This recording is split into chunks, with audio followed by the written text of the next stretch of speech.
For those that may or may not be aware, ICE stands for Immigration and Customs Enforcement.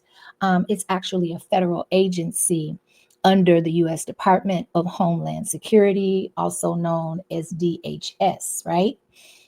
Is responsible, the program and the organization, ICE, is responsible for enforcing immigration laws. They investigate criminal activities related to border control, trade, immigration, and they also solidify and focus on public safety by putting their eye on individuals or organizations that pose threats to national security, right?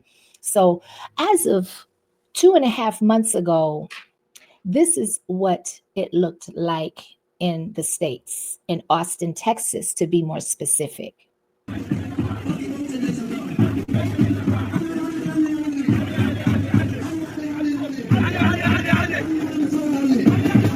So this is in the street of Austin, Texas. I just want to give clarification. And it's a very short clip, but I just wanted to preface and, like I said, establish a timeline. This is Austin, Texas. This is not another country.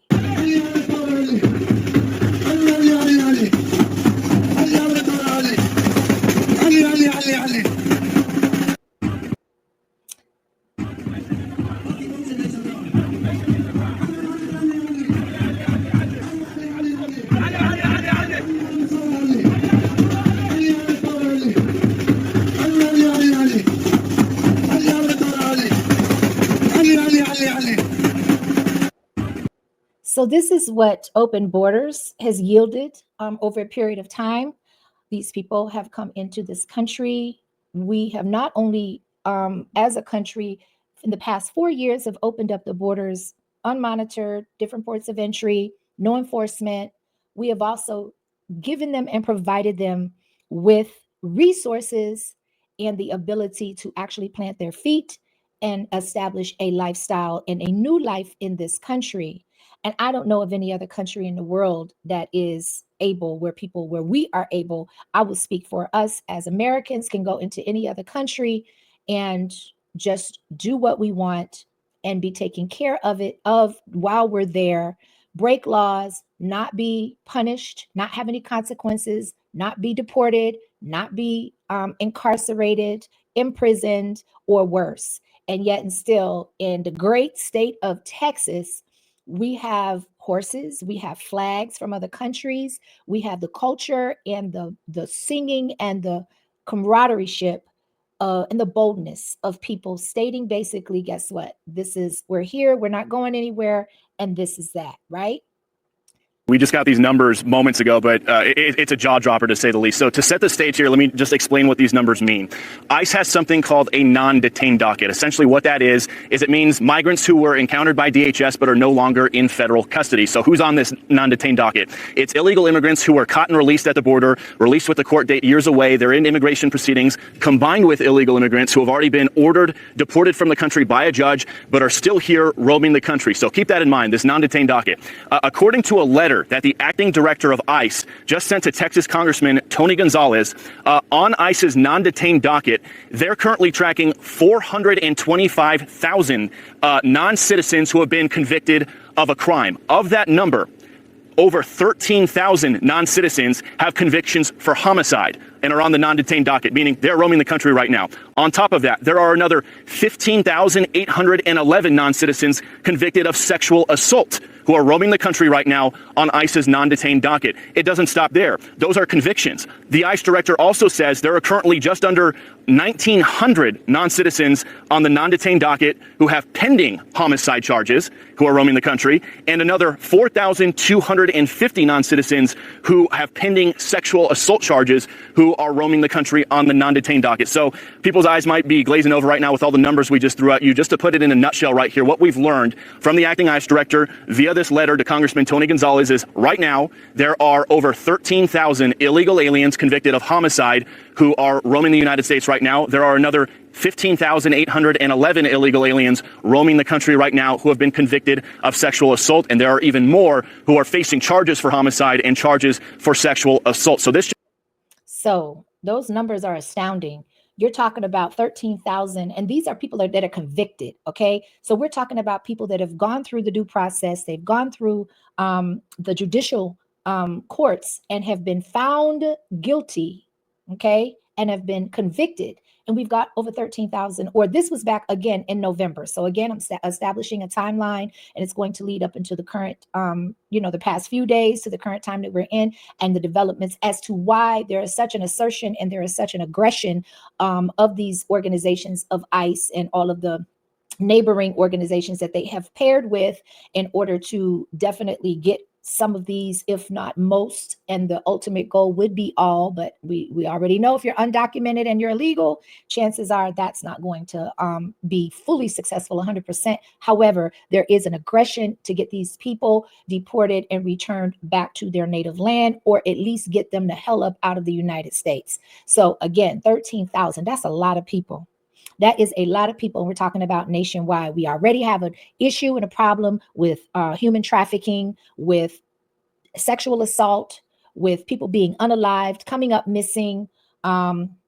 People are losing their children to the hands of a lot of these illegal migrants. We don't have a problem nor an issue with you being here as a legal migrant, going through the proper channels to come into this country and be an American, whether it's naturalized or otherwise, citizen of this country, but to be a productive member of society where you share the same responsibilities and lifestyles that the American citizens are privy to.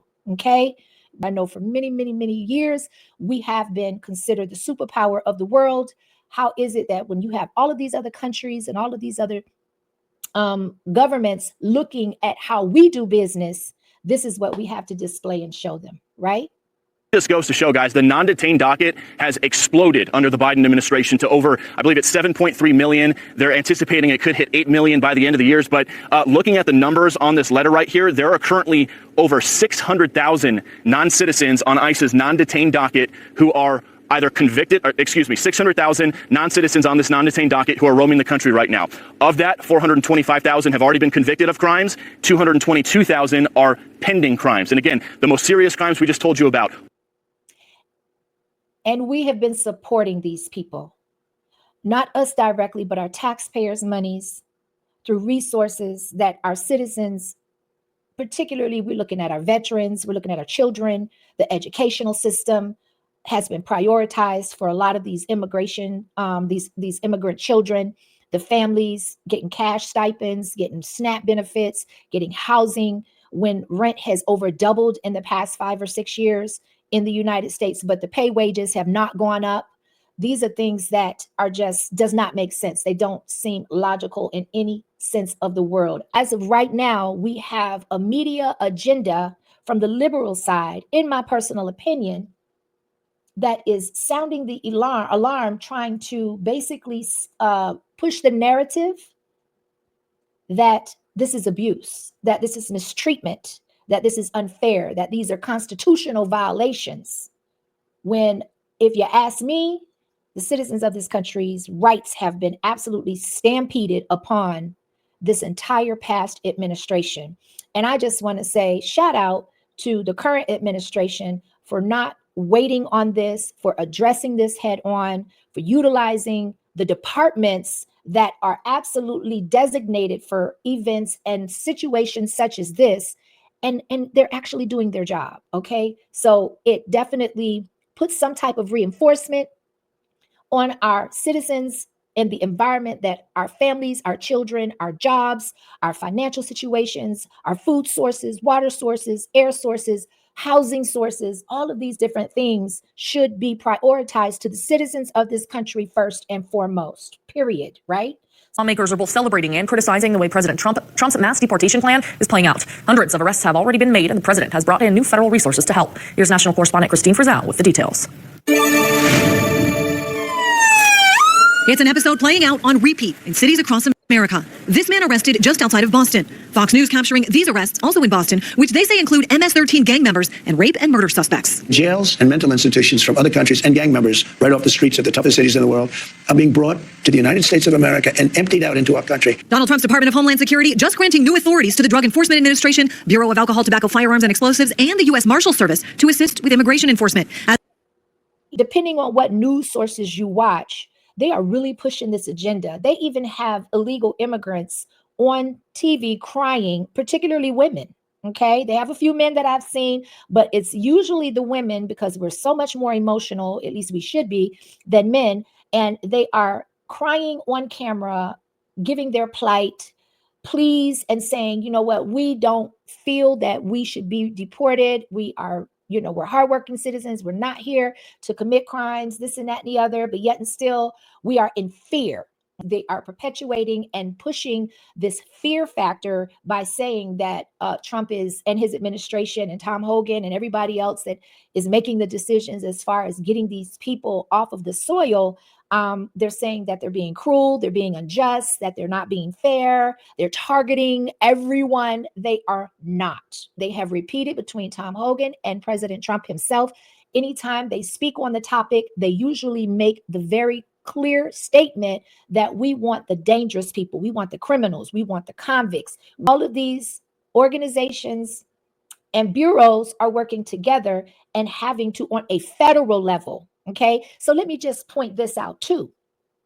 You've got a lot of the sanctuary cities that their political heads are pushing back, and they are impeding or attempting to impede or at least give pushback on why they should and plan on protecting and aiding those same illegal immigrants when they pose a threat to democracy, to the safety of many, and expendable resources that should be available to the people of this country first and foremost. You can't tell me that there's no agenda or that there's no plan of some sort on a grand scale when you are willing as an administration to run, in my opinion, the country into the dirt.